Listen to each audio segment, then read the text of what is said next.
अपने पतियों की ताकत बनिए, मनुवाद की ताकत मत बनिए। मनुवाद आपके बच्चों का भविष्य खा जाएगा, आपकी शिक्षा खा जाएगा, आपका स्वास्थ्य खा जाएगा, आपका रोजगार खा जाएगा, आपका मकान, दुकान, जमीन, आपकी कुर्सी, आपका स्वाभिमान, सम्मान सब कुछ दीमक की तरह निकल जाएगा, चाट जाएगा। और आपके पति असहाय होकर के फिर कमजोर 70 करोड़ सॉरी 72 लोगों को अपनी हत्याएं करनी पड़ी। क्यों है ये समाज इतना मुर्दा, इतना नीरस, इतना सुस्त? मुझे समझ नहीं आता। ये बाबाई करके बस सो जाता है, ये विचारों को आत्मसात नहीं करता। कितने महापुरुष आए और कितने चले गए। आज भी जितने लोग काम कर रहे हैं वो कहीं ना कहीं अपनी बहुत बड़ी क्षति करते हैं। निजी रूप से जो उनकी क्षति करोड़ों व्यक्ति जब चाहेगा विदेश और दुनिया के हर कोने में जाकर अपने ज्ञान का परचम लहराएगा।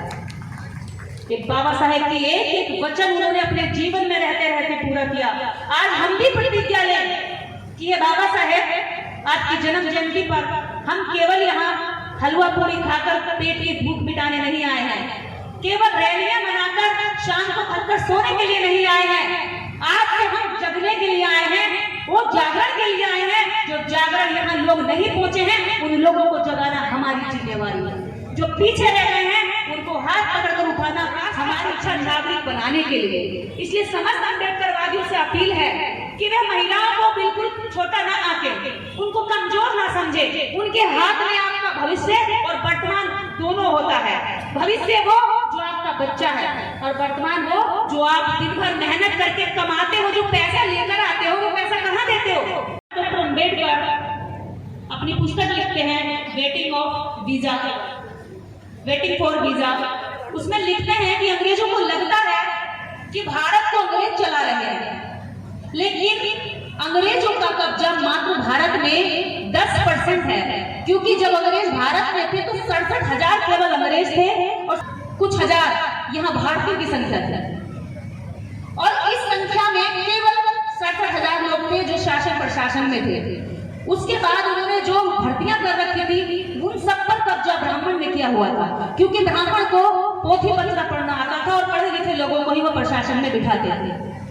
वहां भी हमारे साथ शोषण होता था। तब बाबा साहब डॉक्टर अम्बेडकर ने कहा कि अंग्रेज भ्रम में जी रहे हैं कि भारत को वो चला रहे हैं। भारत का 90% शासन प्रशासन यह देश का ब्राह्मण चला रहा है। और आज इस देश में संविधान कानूनी तौर पर तो लागू है, लेकिन आज भी व्यवहारिक रूप से वो जाति की प्रैक्टिस करते हैं हर दिन। यही कारण है कि आज भी जब आप अम्बेडकरवाद की ओर चलेंगे तो वो आपसे घृणा करने लगेंगे, वो आपसे और जलने लगेंगे और कहेंगे अरे तुम तो दलित जैसे दिखते ही नहीं, तुम तो शूद्र जैसे दिखते ही नहीं हो, क्योंकि अब तुम टाई सूट पहन कर जाते हो। उनकी इमेज ये है कि आप गंदे दिखे, रीढ़ की हड्डी छुटी हुई होनी चाहिए। क्योंकि अब डॉक्टर अम्बेडकर को पढ़ने के बाद जो रीढ़ की हड्डियां झुकी हुई थी, जो टेढ़ी थी, अब वो सीधी पड़ गई है। तो उन्हें लगता है कि अब ये हड्डियां जब सीधी हो जाएंगी तो जो आंखें शर्म से और उनके द्वारा कुचले हुए आत्मसम्मान से गिर गई थी नीचे, वो आंखें अब ऊपर उठने लगी हैं और आंखों में आंखें डालकर बात करती है कि क्यों? संविधान तुम्हें ही कुर्सी पर बैठने का हक नहीं देता, हमें भी देता है। और संविधान लिखने वाला तुम्हारा बाप नहीं, वो हमारा बाप है। तो उनको लगता है कि इनको कैसे कंट्रोल करें। आज लाखों करोड़ों लोग अम्बेडकरवाद की विचारधारा पर काम कर रहे हैं। मैं कहना चाहूंगी कि सारे अम्बेडकरवादी केवल एक दिन की जयंती ना मनाएं।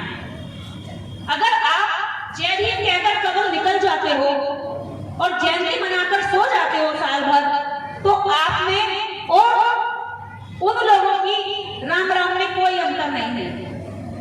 अम्बेडकरवादी व्यक्ति पहले पढ़ता है, जानता है, फिर उस पर काम करने निकल पड़ता है। लेकिन हम क्या करते हैं? जयंती मनाते हैं, एक दिन हम खूब शोर मचाते हैं कि हम बाबा साहब डॉक्टर अम्बेडकर के जन्मदिन को मना रहे हैं। ये मनाना चाहिए, इससे हमारा स्वाभिमान बढ़ता है।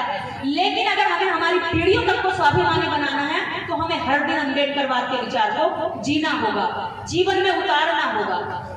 और अगर हम सुबह उठकर पानी भी पीते हैं तो वो पानी पर भी पहला थैंक्स बोलने का हक बाबा साहेब को ही बनता है। वरना जोहर और तालाबों में भी उतरने पर हमें सर फोड़ दिए जाते थे, लठ मार दिए जाते थे और हमारी स्त्रियों की तो कोई कीमत ही नहीं थी इस भारत के अंदर। इस भारत में जितना स्त्रियों के साथ शोषण हुआ है इतना शोषण इस दुनिया के किसी भी एग्जाम्पल को अगर आप उठाओगे तो वो छोटा बैठेगा। इस भारत में मात्र 9 वर्ष की बच्चियों की शादियां होती थी, जिन शादियों के बाद पहली ही रात 1927 में एक रिपोर्ट पेश की भारत की डॉक्टरों ने अंग्रेजी सरकार को कि इस भारत में बाल विवाह के कारण क्या क्या कृत्य देश की स्त्रियों के साथ होते हैं। और मैं बताऊं आपको, उन कृत्यों में सबसे ऊपर की जो श्रेणी थी वो ब्राह्मण समाज की महिलाओं की थी, जो आज कहती है कि मनुस्मृति ज्यादा बढ़िया है। मैं उनको कह देना चाहती हूँ कि मनुस्मृति के आधार पर तुमको 9 वर्ष, 7 वर्ष, 5 वर्ष की उम्र में शादी का दंश झेलना पड़ता था। ये मान्यता थी कि बच्ची को 12 वर्ष से पहले घर से विदा कर दो, वरना पिता के दम पर पाप लगेगा, घर वालों के सर पर पाप चढ़ेगा। और जो खूबसूरत लड़की होती थी उसको देवदासी के नाम पर, देवता के नाम पर मंदिर में दान करवा लिया जाता था। आज स्वाभिमान से जीती हैं, आज सम्मान से जीती हैं, आज बराबरी के हक से बैठती हैं, आज आपको नौकरी में जाने का अवसर है, समान वेतन का अवसर है, या फिर आपको प्रेगनेंसी के समय लीव का जो अधिकार है, ये समस्त अधिकार और समस्त अवसर आपको बाबा साहब डॉक्टर अंबेडकर का संविधान देता है। कोई 33 करोड़ देवी देवता में दम नहीं था जो आपका जीवन स्तर ऊंचा कर दे। आज समस्त भारत नहीं, पूरे विश्व भर में बाबा साहब डॉक्टर अंबेडकर की जयंती मनाई जा रही है। विश्व भर में अंबेडकरवादी लोग पहुंच चुके हैं केवल संविधान के दम पर। और संविधान से पहले 33 करोड़ का बाप, हम सबका बाप बाबा साहब डॉक्टर अंबेडकर गया था, या फिर अन्य जातियों के लोग गए थे। हमारी इस बहुजन कौम से किसी को ऊपर नहीं उठने दिया, ना वहां जाने दिया।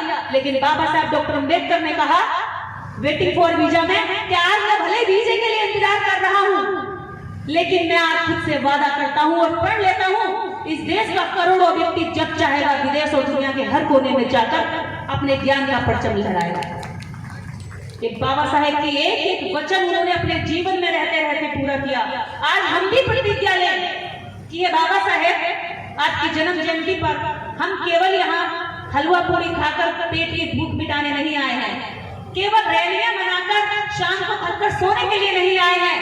आज से हम जगने के लिए आए हैं, वो जागरण के लिए आए हैं। जो जागरण यहाँ लोग नहीं पहुंचे हैं, उन लोगों को जगाना हमारी जिम्मेवारी है। जो पीछे रह गए हैं उनको हाथ पकड़कर उठाना हमारी जिम्मेवारी बनती है। ऐसी प्रतिज्ञा लेकर हम लोग जाएं। दूसरा, मैं महिलाओं की एक बात और कहना चाहूंगी, अगर हमें अच्छा समाज बनाना है, इस देश के नागरिक को अच्छा बनाना है, तो हमें 2 चीजें बहुत ध्यान रखनी पड़ेगी। देश का प्रत्येक नागरिक माँ की गोद से खेलकर बड़ा होता है, लेकिन माँ के पास उस नागरिक को देने के लिए विचार ही कहाँ है? क्या विचार है उसके पास? केवल इतना, उसके पास बच्चे को प्यार देने के लिए केवल इतना है कि वो लड़के को ठूस ठूस कर इतना खिला दे कि जब तक उसकी शर्ट का बटन ना टूट जाए, बस इतना। उसके अलावा देश के प्रति, समाज के प्रति जिम्मेदारी, महिलाओं के प्रति सम्मान, मातृभूमि के प्रति समर्पण, ऐसा कोई विचार महिलाओं पे होता है क्या? क्योंकि उसे खुद उस परवरिश में नहीं दिया गया। जो खुद उस माहौल में नहीं पली, जो खुद अनुशासन में नहीं पली, वो अपने बच्चे को कैसा नागरिक बनाएगा? जिसके सामने वो हिंदू मुस्लिम परोसा जाता हो तो वो तो यही कहेगी कि बेटा ये मुसलमान है, दाढ़ी वाला, टोपी वाला, तो इससे बच के रहे। वो वही सिखाएगी। उसको कह दिया जाएगा कि बेटा, जब वो पुराने टाइम से, अपने जन्म से पत्थरों के आगे सर रख रख कर कहती रही कि हे पत्थर मेरा कल्याण कर देना, मेरा जीवन सुधार देना, तो उसको देखकर उसका बच्चा स्वतः ही पत्थर की ओर भागेगा और जीवित लोगों की कदर करना छोड़ देगा। तो मुझे लगता है कि जितनी भी अम्बेडकरवादी महिलाएं होती हैं, इनके पास एक उत्तम विचार होता है अपने बच्चों को राष्ट्र का अच्छा नागरिक बनाने के लिए। इसलिए समस्त अम्बेडकरवादियों से अपील है कि वे महिलाओं को बिल्कुल छोटा ना आके, उनको कमजोर ना समझे। उनके हाथ में आपका भविष्य और वर्तमान दोनों होता है। भविष्य वो जो आपका बच्चा है, और वर्तमान वो जो आप दिन भर मेहनत करके कमाते हो, जो पैसा लेकर आते हो, वो पैसा कहाँ देते हो? पुरुष जो पैसा कमाता है वो तिजोरी कहाँ होती है बताओ? घर होती है, महिला के हाथ में होता है उसका चाबी। आपका बच्चा यानी आपका फ्यूचर महिला के हाथ में, आपका वर्तमान कमाया हुआ पैसा वो महिला के हाथ में। और महिला किसकी गिरफ्त में है बताइए? महिला है मनुवाद की गिरफ्त में, जिसको यहाँ से हम खूब करिया के पानी पी कर। हमारा मिशन कहाँ जाकर फेल होता है? घर जाकर फेल हो जाता है। यहाँ बाबा साहब की तस्वीर पर माल्यार्पण करते हैं और घर जाकर मतलब सरेंडर होना पड़ता है सूंड वाले के आगे। उस सूंड के आगे, जिस सूंड का यहाँ से विरोध करके जाते हैं, उस देवी के आगे जिसके 10-15 हाथ होते हैं। क्यों? क्योंकि हम घर में कलेश नहीं चाहते, इसलिए हम सरेंडर कर जाते हैं। तो उन्होंने जान लिया, जो बाबा साहब से नफरत करने वाले लोग हैं, उन्हें पता था कि पुरुष को जितने चाहे मंच लगाने दो, पुरुष को जितनी चाहे मेहनत करने दो, थक के पसीना करके चूर चूर होकर कहाँ जाएंगे? वापस घर। और पैसा कहाँ ले जाएंगे? महिला के पास। इसलिए उसने महिला को कब्जे में किया, इतना कब्जे में कर दिया कि वो मनुवाद की सुरक्षा के लिए अपने घर से लड़ जाती है, पति से लड़ जाती है, बच्चे से लड़ जाती है। हमारा सगा भाई हमसे नफरत करने लगता है, हमारी सगी बहन हमसे पीछे छुड़ाने लगती है, केवल इसलिए कि उसे देवी देवताओं में घनी आस्था होती है। हमारी बात उसको चुभने लगेगी। अगर आप उसको समझाओगे तो कहेंगे अरे आगे ज्ञान दे रहे हैं, किनारे हो लेंगे। कारण उन्होंने आपके प्रति, आपके मिशन के प्रति, आपके महापुरुषों के प्रति जो निगेटिविटी उन्होंने डाली है धर्म के नाम पर, उसको आप अभी तक खत्म नहीं कर पाए।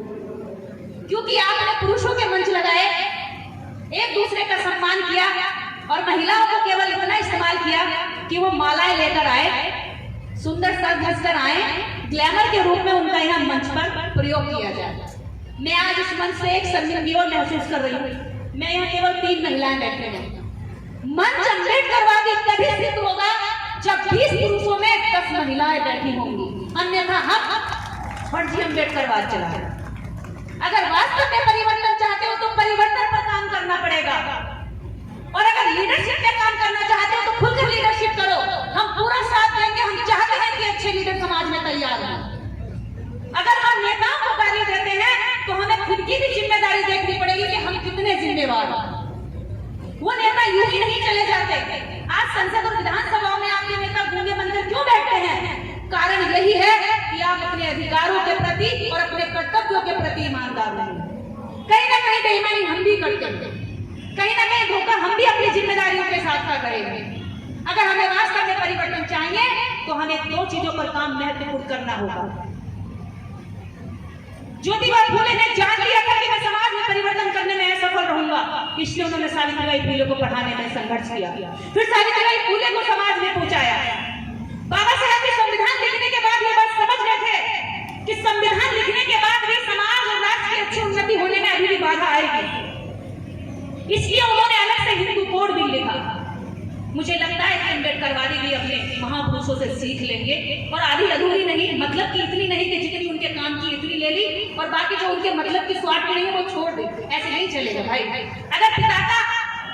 अगर अपने पिता की संपत्ति हम लेते हैं तो उसका कर्जा भी हम ही उतारना, ये नहीं है संपत्ति हम रख लेंगे और कर्जा कोई और उतारना, ऐसा नहीं चलेगा। इस समाज की महिलाओं के साथ साथ इस राज्य की प्रत्येक महिला, अगर उसका कोई पूजनीय और माननीय और पठनीय कोई व्यक्तित्व भारत में है तो वो यहाँ का सावित्रीबाई फूले और बाबा साहब डॉक्टर अम्बेडकर है, जो 33 करोड़ देवी देवताओं से आपको ताकत नहीं मिली। वो आपको 2 लोगों के पढ़ने के बाद इतनी ताकत मिलेगी, इतने पावरफुल हो जाओगे कि 33 करोड़ देवी देवता उनके मानने वाले आपके सामने कांपेंगे। विचार में शक्ति होती है। पत्थरों से हमने बहुत सर पटके, या पत्थर सर में मारो या सर पत्थर में मारो, फूटना सर को ही है, पत्थर कभी नहीं टूटे। जिस दिन पत्थरों को छोड़कर हमारे हाथों में किताबें आएंगी, हमारे बहुजन महापुरुषों का संदेश हमारे जीवन में आएगा, सुबह से शाम तक जब हम उनको जिएंगे तो देखिएगा कि ये सत्ता भी आपकी होगी, आर्थिक बाजार भी आपका होगा और सामाजिक स्थिति भी आपकी सम्मान में होगी। महिलाओं पर दोष जाता है कि बहन जी जागरूक नहीं होती है, इन पर दोष मट के हम हट जाते हैं, लेकिन वो ये दोष बनी हुई महिलाओं को ही कलश यात्रा में सड़कें भरवा देते हैं। जिन पे आप दोष बनते हो इनको वो अपनी शोभा यात्राओं में सजा धजा करके अपनी भीड़ दिखा देते हैं। देखिए कितना महिमा मंडन हो रहा है हमारे इस देवता का, महिलाएं हमारी, लेकिन तारीफें उनको मिलती हैं, क्रेडिट वो लेते हैं। मेहनत हमारी महिलाएं करती हैं, इनकी वैल्यू को हम अगर समझ गए तो मुझे लगता है कि ये हमें अच्छे राष्ट्र के नेता भी तैयार करके देंगी और अम्बेडकर भी तैयार करके देंगी और ज्योतिबा फूले भी तैयार करके देंगी, सावित्रीबाई फूले भी तैयार करके देंगी। क्या मैं आपसे उम्मीद कर सकती हूँ? महिलाएं हाथ उठाकर बताएं, क्या आप डॉक्टर अम्बेडकर तैयार करने के लिए हैं? क्या ये महिलाएं इस देश को अच्छे लीडर, अच्छे डॉक्टर, अच्छे इंजीनियर, अच्छे वकील, अच्छी ख्याति से और सावित्रीबाई फूले देने के लिए तैयार हैं? एक आवाज में जोर से बताइए, या तैयार हैं? देखिए, जब हम इनकी वैल्यू करेंगे तभी ये अपने अधिकारों की वैल्यू करके अपने कर्तव्यों का निर्वहन करेंगे। आज अभी और एक बहन बोल रही थी मुझसे पहले कि पिछले साल सारे मंच का संचालन और सारा मंच महिलाओं को दिया गया था। उसके लिए उन पुरुषों को मैं उनके नाम के आगे महापुरुष कहना चाहूंगी, क्योंकि ये काम तो महापुरुषों का होता है भैया, आम पुरुष के बस के तो है नहीं। तो वो सारे महापुरुषों को यहाँ से सैल्यूट कि आपने ये कर्तव्य किया, क्योंकि 2011 में हमने शुरुआत की थी कार्यक्रम करने की महिलाओं की, तो हमने एक शर्त रखी थी, महिलाओं के बिना पुरुषों का प्रवेश वर्जित है। टाइटल लगाकर पंपलेट, बैनर, पोस्टर सब पे चिपका दिया था। मुरादाबाद की धरती पर पहली बार ऐसा कार्यक्रम हुआ जिसमें 80% महिलाएं थी और 20% पुरुषों के लिए कुर्सियां रिजर्व करके दी गई थी कि बहनों ये पुरुष बेचारे बहुत देर से खड़े, इनको बिठा दो। मतलब उल्टा हुआ था। अभी तक मंचों से कहा गया है महिलाओं के लिए कुर्सी छोड़ दो भाई, महिलाओं के लिए कुर्सी छोड़ दो, लेकिन उस मंच में ऐसा हुआ महिलाओं से कहना पड़ा कि पुरुषों के लिए कुर्सी छोड़ दो। वो बहुत टाइम से खड़े हैं। ये परिवर्तन है, हमें डिसाइड करना होगा कि हम परिवर्तन करने जा रहे हैं या हम नेतागिरी करने जा रहे हैं। अगर आप लीडर बनने जा रहे हैं तो क्लियरली लीडर बनिए, हम आपका साथ देंगे। अपने लोगों के लिए हम जान लगाने तक को तैयार है, क्योंकि लीडरशिप में, राजनीति में हमारे लोगों का होना बहुत जरूरी है। पर शर्त यह है कि वो लीडरशिप में जाकर मुर्दा ना हो जाए, अपने मुंह की जो जीभ है उसको टांके ना लगा के सिर के बैठ जाए, वो बोले, वो दर्द को बयां करे जिस दर्द को बाबा साहब डॉक्टर अम्बेडकर ने असेंबली में किया, जिस दर्द को बाबा साहब डॉक्टर अम्बेडकर ने गोलमेज सम्मेलन में बयां किया, जिस दर्द के दम पर उन्होंने कम्युनल अवार्ड की जीत हासिल की और गांधी एंड कंपनी ने वो हमसे छीन लिया था। इस भारत में साल्ट टैक्स, नमक टैक्स पढ़ाया जाता है, लेकिन इस भारत में एक स्तन टैक्स भी लगता था, वो कभी पढ़ाया नहीं जाता। स्तन टैक्स मूला कर, त्रावणकोर के राजा ने मूला कर लगाया था, स्तन टैक्स। इस भारत में दो ही ब्राह्मण शासक रहे, एक तो मराठा का पेशवा बाजीराव, दूसरा त्रावणकोर का राजा, और दोनों ने इस देश की करोड़ों जनता के ऊपर जो जुल्म ज्यादती किए वो दुनिया के किसी भी उदाहरण में आपको देखने को नहीं मिलेंगे। उन्होंने, त्रावणकोर के राजा ने कहा कि स्त्रियां, दलित स्त्रियां अगर कपड़े पूरे पहनेंगी, अपना बदन ऊपर का ढकेंगी, तो उन्हें टैक्स अदा करना पड़ेगा। जिन महिलाओं के पास खाने के लिए नहीं था वो टैक्स कहां से देंगे? उनके पुरुषों के बारे में सोचिए, हमारे दादा परदादा रहे होंगे, वो उनकी शर्म से आंखें कितनी झुकी होंगी कि जब सब समाज की महिलाएं तो बदन ढक के निकल रही होंगी और हमारे समाज की महिलाएं इस तन को खोल कर घूम रही होंगी। क्या उनकी हिम्मत पड़ती होगी बाहर निकलने की? और अगर निकल भी जाती होंगी तो क्या उनकी नजरें मेरे जैसी तनी हुई रहती होंगी? क्या आपके जैसा सीना चौड़ा करके चल पाती होंगी? नहीं। इसीलिए हमारे समाज की महिलाओं की कमर झुकी होती है, शर्म से आंखें झुकी होती हैं, क्योंकि हमारे इतिहास में कहीं ना कहीं ये हुआ होता है। टैक्स लगाया, लेकिन माता नंगेली ने उस टैक्स को हटाने के लिए अपने स्तन काट कर टैक्स अधिकारी के आगे रख दिए। इस मुर्दा समाज को जगाने के लिए नंगेली को कुर्बानी देनी पड़ी। ऐसा क्यों होता है कि हमारे समाज को जगाने के लिए मासूम लोगों को अपनी हत्या करनी पड़ती? क्यों है ये समाज इतना मुर्दा, इतना नीरस से नाखुश? मुझे समझ नहीं आता। ये बाबाई करके बस सो जाता है, ये विचारों को आत्मसात नहीं करता। कितने महापुरुष आए और कितने चले गए। आज भी जितने लोग काम कर रहे हैं वो कहीं ना कहीं अपनी बहुत बड़ी क्षति करते हैं। निजी रूप से जो उनकी क्षति है वो भरपाई नहीं कर पाए, जो उन्हें सामना करना पड़ता है। आज इस कार्यक्रम के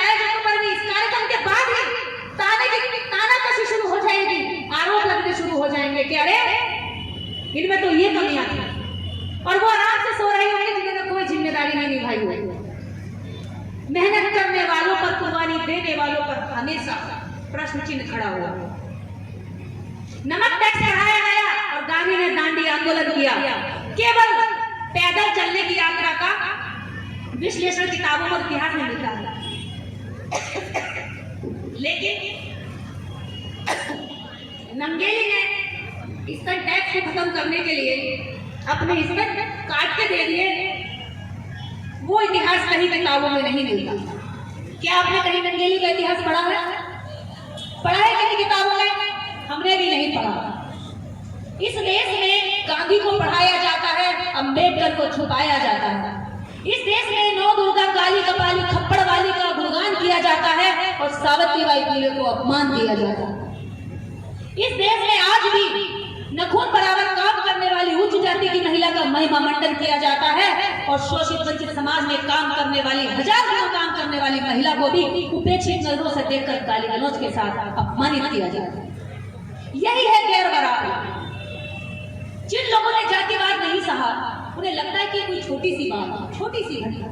वो कहते हैं ना, जिसकी ना फटी पैर दिवाई वो का जाने पीर पर आई। जिसने कभी वो दर्द ही नहीं झेला, दर्द ही नहीं झेला, तो उसे क्या पता होगा कि ये दर्द क्या होगा। आज तक दलितों पर किताबें लिखी गई, कहानियां लिखी गई, कविताएं लिखी गई, लेकिन उनका दर्द वास्तविक रूप से एहसास करके अभी तक नहीं लिखा। आज जब उन लोगों की कलम चलने लगी है तो उनकी कलम को आज कहा जाता है कि ये कलम तो एक तरफा चली है। जबकि राष्ट्र की उन्नति और तरक्की तब होती है जब राष्ट्र के पीछे खड़े हुए लाइन वाले के व्यक्ति की चर्चा हो, उसको मुख्य धारा में जोड़ने का काम।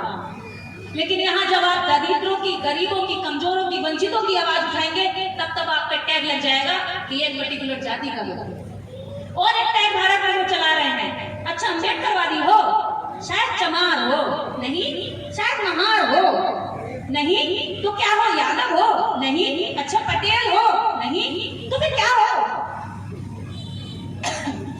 यानी कि आप अम्बेडकरवादी अगर हो तो कोई खास जाति से ही है, आप ब्राह्मण नहीं हो सकते। वो पहचान है उनकी, वो जय श्री राम सीना ठोक कर करेंगे, अपनी रामनवमी में हमारे लोगों को हलवा खिलाएंगे, पूड़ी खिलाएंगे, पैर भी छुएंगे। लेकिन आज जब जयंती मनाई जा रही है तो मुझे बताना कितने लोग यहाँ पर वो हैं जो हमारे उपेक्षित नजरों से देखते हैं। आज हम अकेले पड़ गए, हम अकेले हो गए और हमारे लोग उनके पंडालों में जाकर के भीड़ बढ़ाते हैं केवल उनकी हलवा पूरी खाने के लिए। क्यों? इस देश में भीड़ के दम पर ही धर्म को टिकाया हुआ है। वो धर्म नहीं है, दंगा है, शोषण करने का एक बहुत बड़ा हथियार है। ये हमारे लोगों को समझना पड़ेगा। जय भीम, जय श्री राम एक मियां पे नहीं रह सकते, ये दो अलग अलग तलवारें हैं। जय भीम मानवतावादी नारा है और आपको तय करना है कि आप किस तरफ हैं। हमारे लोग उनके सारे कर्मकांडों में शामिल होकर उनकी ताकत बढ़ाते हैं, लेकिन वो आज हमारी जयंती में आकर के हमारा मनोबल बढ़ाते बिल्कुल नहीं है। एक भी नहीं होगा, कोई होगा बेचारा, उन्हें भी बदनाम करते हैं कि ये तो बाप की औलाद ही नहीं है, ऐसा कहते हैं। अगर हमें आगे बढ़ना है तो हमें हमारे लोगों की, हमारे महापुरुषों की कही हुई बात को जीवन में उतारना है। ना भाषण की तरह यहाँ से बोलना है, ना श्रोता की तरह वहां से सिर्फ सुनकर इस कान से इस कान को नहीं निकालना। अगर यहाँ से नहीं तो यहाँ फुट हो जानी चाहिए। इस देश के अंदर जितने भी अम्बेडकरवादी हैं इस समय, उनको पूरी तरह टारगेट किया जा रहा है, उनको पूरी तरीके से तब तक अपमानित किया जा रहा है जब तक कि उनकी आखिरी क्षमता है। वो सोचते हैं कि इनको कैसे रोका जाएगा।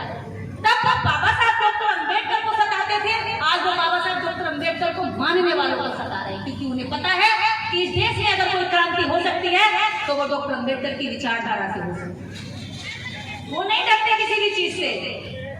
आज बाबा साहब डॉक्टर अम्बेडकर को डॉक्टर ऐसे ही नहीं कहा गया, उन्होंने इस भारत के अंदर 35 करोड़ जो देवता थे उनकी नसबंदी की है बहुत अच्छे तरीके से, सिर दिया, टाका लगा दिया। अब कोई अवतार ही नहीं होता ऐसी नफरती करने वाले व्यक्ति को डॉक्टर तो कहा ही जाएगा, ऐसे आधुनिक भारत का निर्माण करने वाले व्यक्ति को इंजीनियर भी कहा जाएगा, जिसने ऐसा स्ट्रक्चर रखा, जिसने ऐसा इंफ्रास्ट्रक्चर रखा कि आज हर व्यक्ति रहेगी, हर पुरुष बैठे हैं, इधर महिलाएं बैठी हैं और महिलाओं की संख्या अधिक है। जहां महिलाओं को कहा जाता था तुम्हारी कोई जरूरत नहीं, तुम घर में खाना बनाओ और तुम केवल हमें पुत्र की प्राप्ति दिलवाओ, क्योंकि हमारे मरने के बाद हमारा जो पुत्र है हमारा कपाल फोड़ेगा और हमें स्वर्ग में जगह मिलेगी। तो महिलाओं को केवल इसलिए देखा जाता था कि वो पुत्र की प्राप्ति कराए, पर आज यह महिला बोल रही है। यही सबसे बड़ा परिवर्तन है और ये अम्बेडकर वाले कर सकते हैं, किसी में दम नहीं। ये स्वाभिमान और ये आत्मसमर्पण सिर्फ अम्बेडकर वादियों में हो सकता है कि मंच लगाएं और महिलाओं को यहाँ खड़े होने की ताकत दें। अन्यथा उनके अंदर आज भी ये बराबरी नहीं आई है, वो अभी भी यही सोचते हैं और अपनी महिलाओं से बाबा साहब डॉक्टर अम्बेडकर को गालियां दिलवाते हैं। मैं महिलाओं से कहना चाहूंगी बराबरी करो, बाबा साहब डॉक्टर अम्बेडकर के विचारों को पढ़ो। आपके पास सोशल मीडिया है इस समय, हमारा मीडिया नहीं हुआ करता था, लेकिन आज हर हाथ में मोबाइल है। हर हाथ में मोबाइल का मतलब है कि आपकी आवाज आप खुद बने। आपने बाबा साहब डॉक्टर अम्बेडकर की कोई लाइन पढ़ी और वो बहुत बेहतरीन है, उसको लिखिए, उसको बोलिए तुरंत, क्योंकि आज सारा जो वोर हो गया वो डिजिटलाइजेशन हो गया उसका, वो वहां पे वोर करते हैं और वहां से आपके प्रति घृणा भी समाज में फैलाते हैं और आपके प्रति जो निगेटिव चीजें हैं वो भी वहीं से फैलाते हैं। तो अपने अपने मोबाइलों का इस्तेमाल करना सीखें। ये 10-20 हजार के मोबाइल जो सेल्फी लेने के लिए ना खींचे, इन सेल्फियों से कुछ परिवर्तन होने वाला नहीं है। 2-4 लोग तुम्हें बस लाइक कर देंगे, वो खुशी का कोई माहौल थोड़ी देर रहेगा। तो इसलिए मैं कहती हूँ कि इतना तैयार होकर सज धज कर सेल्फी खींचने की बजाय 4 लाइनें डालिए, आपके विचारों से आपकी पहचान बनेगी। और जो वो दुश्मन है, नफरती लोग हैं, उनके जो हौसले हमारी नफरत के लिए बढ़ते हैं कि हम जो नफरत करें, उनके हौसले कमजोर पड़ेंगे। उन्हें लगेगा हम तो पुरुषों से अभी तक सामना करते रहे, ये महिलाएं कहां से निकल पड़ी जो हमारा विरोध कर रही है, ये महिलाएं कहां से निकल पड़ी जो डॉक्टर अम्बेडकर के बारे में लिख रही है। आप अपने पतियों की ताकत बनिए, मनुवाद की ताकत मत बनिए। मनुवाद आपके बच्चों का भविष्य खा जाएगा, आपकी शिक्षा खा जाएगा, आपका स्वास्थ्य खा जाएगा, आपका रोजगार खा जाएगा, आपका मकान, दुकान, जमीन, आपकी कुर्सी, आपका स्वाभिमान, सम्मान सब कुछ दीमक की तरह निकल जाएगा, चाट जाएगा और आपके पति असहाय होकर के फिर कमजोर पड़ जाएंगे। इसलिए इन माताओं बहनों से कहना चाहूंगी कि उनकी कलश यात्रा में जाने की जरूरत नहीं है। भीम जयंतियां मनाइए, हर रोज बनाइए और अपने अम्बेडकर वाली पुरुषों का साथ दीजिए। इस देश में एक चीज और, पुरुष कहते हैं कि हमें सावित्रीबाई फुले चाहिए, हमें माता रमाबाई नहीं निकल रही समाज से। मैं फिर कहती हूँ तो आज हर से मैंने कही है, अरे आप ज्योतिबा फुले बनिए तो सही, हजारों सावित्रीबाई फुले निकल पड़ेंगी। अरे आप बाबा साहब डॉक्टर अम्बेडकर बनिए तो सही, हजारों माता रमाबाई की आपके लिए तैयार बैठे हैं। अरे आप काशीराम साहब बनिए तो सही, हजारों मायावती आपको मिल जाएंगे, लेकिन आपको बनना पड़ेगा। दोष मरने से हमारा परिवर्तन नहीं आता। ऐसा है ये केवल ऐसा माहौल है, मान लो दूध गैस पर चढ़ा है और दूध निकलने वाला और आप सोच निकल गया, वो तो निकल ही जाएगा ना। प्रयास करने पड़ेंगे जाकर, या तो गैस शुरू करेंगे या आप गैस बंद करेंगे, कोई प्रयास करेंगे ना तो रुकेगा, वरना वो निकल जाएगा, खत्म हो जाएगा। तो ये दोष करना केवल ऐसा ही है कि चीजों को बर्बाद होते देखना अपनी आंखों से और उसको रोकने का प्रयास ना करना। तो इस देश के समस्त अम्बेडकरवादी जो दुनिया भर में आज भी काम कर रहे हैं, आज जयंती मनाई जा रही है, आज मुझे